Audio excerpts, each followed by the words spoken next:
Estamos dialogando en el programa Enfoque Empresarial con John Magdaleno, quien hizo una excelente presentación sobre el análisis de la situación política de Venezuela y económica, en la cual afecta directamente a los empresarios.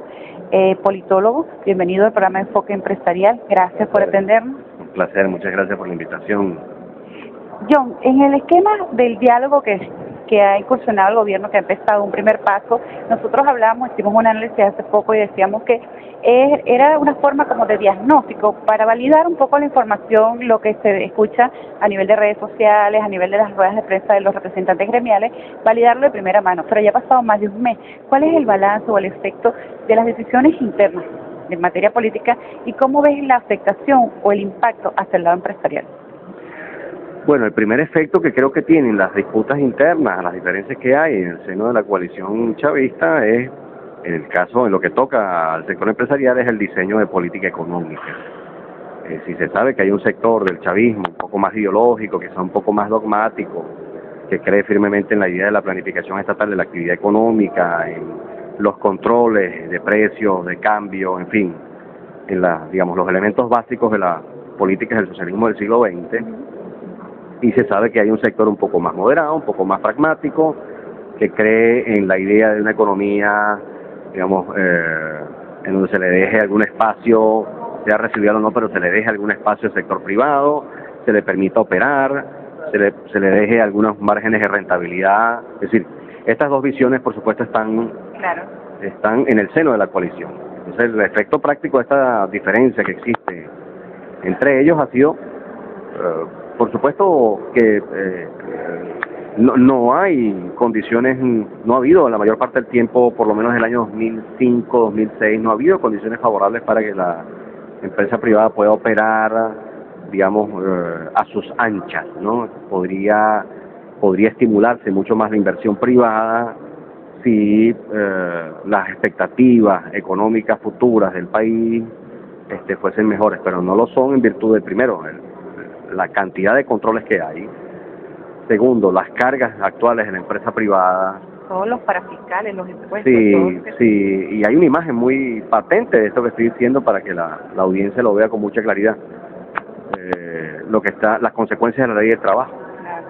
Es decir, negocios que antes operaban las 24 horas del día, las 24 horas del día ya no pueden operar, tuvieron que reducir su personal. Lo que es el inicio de la implementación del reglamento de la Ley Orgánica del Trabajo para Trabajadores y Trabajadoras, que establece 2 días continuos. Una de las cosas que decía Mauricio Tancredi y Jorge Botti hace poco, que esto estaba afectando exactamente la rentabilidad y afectaba directamente a los trabajadores, porque además de que están obligados a tomar 2 días continuos, que tal vez no les convenga, pero también afecta los beneficios que ellos obtienen y el usuario, el consumidor, que no obtiene su servicio, puede ir a un centro comercial a hacer cualquier tipo de actividad y resulta que hay 7 tiendas cerradas y 2 funcionando. Sí, o sea, afecta la misma actividad productiva, afecta al final del día el volumen de existencia, afecta al final del día la sumatoria de ingresos que se generan en el país, es decir, el PIB real, es decir, el conjunto de consecuencias que tienen estas restricciones que se vienen imponiendo desde hace alrededor de 5 o 6 años, con más claridad, después de la reelección presidencial de 2006, bueno, el efecto es una restricción del sector privado de la economía, su reducción a un carácter residual, es decir, una economía que depende muchísimo del comportamiento de los precios del petróleo en el mercado internacional y, por supuesto, del gasto público. Entonces, lo decía en la presentación, usted compara la naturaleza de la economía venezolana con la colombiana y usted ve que el peso, en términos de los componentes del Producto Interno Bruto, el peso de la inversión privada y el peso del gasto final de los hogares es mucho mayor en la colombiana que en la venezolana, en donde importan, en donde el peso de las importaciones es mucho mayor. Entonces, esa es la circunstancia. ¿Cómo afecta el sector empresarial las divisiones del chavismo? De esta manera.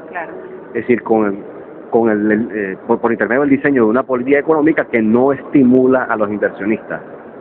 Y eso significa al final que el crecimiento económico que tienes es de baja calidad, porque depende mucho del comportamiento del sector petrolero, y en segundo lugar, bueno, pueden haber problemas de sostenibilidad allí donde tienes estos cuellos de botella que ya se presentan en Venezuela, de alta inflación, de alta escasez de alimentos y medicamentos, de déficit fiscal elevado, de unos problemas severos en materia de reservas líquidas. Claro. No hay dólares para liquidarles a las empresas todo lo que ellos demandan. Es decir, el cuadro es lo suficientemente complejo como para que ya hubiera meritado una resolución, y no ocurre. Acciones inmediatas. Claro, y no ocurre porque el gobierno se está debatiendo entre qué diseño de política económica claro. puede implementar, dadas estas diferencias que hay en el seno de la coalición. Este es el problema de fondo. Dentro de las estrategias que has analizado y que llevan ustedes entre el escenario, los diferentes escenarios y las estrategias, y tomando en cuenta los dos análisis que presentaste en la presentación que hiciste ante Concecomercio, ante el directorio de Concecomercio, ¿cuáles son las sugerencias a los empresarios sobre las acciones a tomar, cómo poder prepararse, por lo menos en un grado importante, para estos efectos? Bueno, mira, en la presentación digo, como tú recuerdas, que lo que veo para los próximos meses en Venezuela, y eventualmente pudiera incluir el año que viene, es un periodo de mayor inestabilidad política y social. Eso lo veo con relativa claridad, dado el cuadro económico que hay en el país hoy, y dado que están pendientes un conjunto de reivindicaciones sociales de sectores como el caso universitario, el sector de la salud, de médicos, enfermeros, odontólogos. Están las demandas de los trabajadores de las empresas de Guayana, del sector público en general. Es decir, me parece que las dificultades económicas que va a experimentar el país y el conjunto de reivindicaciones sociales pendientes van a llevarnos a un escenario de mayor conflictividad social. Entonces, en ese caso, ¿qué hace la empresa privada? Bueno, mire, si usted puede sostener excelentes relaciones con sus trabajadores, con los sindicatos, eso es un elemento de mucha importancia en un clima que se presenta altamente conflictivo. Si usted puede hacer un esfuerzo por reducir costos en un año en donde la inflación puede cerrar en 40%, pues por supuesto usted va a intentar retener buena parte de su mercado y de sus consumidores, de sus clientes.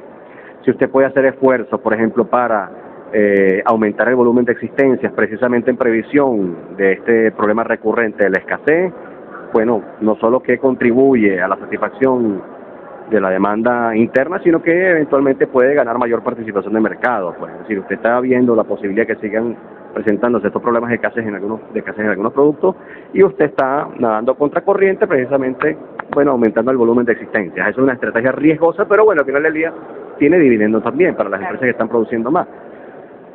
Por supuesto, el sector importador este año, dado que han venido creciendo muchísimo las importaciones en los últimos 3 años, el sector importador se va a ver tremendamente beneficiado si las importaciones siguen aumentando.